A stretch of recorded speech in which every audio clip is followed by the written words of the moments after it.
দানা ছাড়া যদি পেঁয়াজটা লাগাইতে পারি তাহলে আমার এখানেই প্রায় 50-60 হাজার টাকা সেভ হওয়া চলছে।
গ্রীষ্মকালীন পেঁয়াজ আবাদ করছি নর্থ সেলেন ইউনিয়ন চরধুলাই গ্রামে।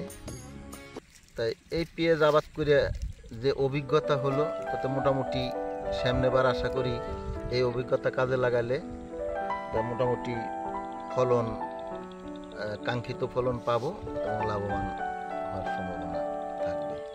পেঁয়াজের সাইজ মোটামুটি অ্যাভারেজ 7-8 কেজি হয়, কিন্তু ওই কতগুলো 300 গ্রাম আছে, কতগুলো 100 গ্রাম আছে, কতগুলো আবার ফিরে 150 গ্রাম 200 গ্রামও আছে, অ্যাভারেজে 7-8 কেজি। মানে ভালো ফলন হলে 100 মনের উপরে যাবে। 100 বিঘাতে 100 মনের উপরে 100 মনের মানে কাঠায় হলো 6 মন।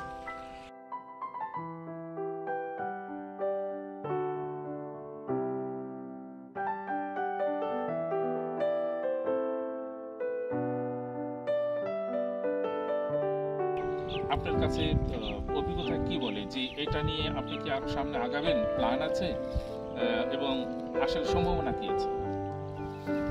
ভবিষ্যতে আমাদের আরো বেশি করার আশা আছে, কিন্তু সেটা আরো আগে করব।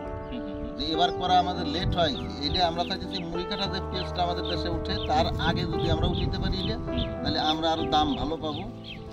তাতে আবার পেঁয়াজের যে ঘাটতি থাকে সেটাও আগেই পূরণ হবে।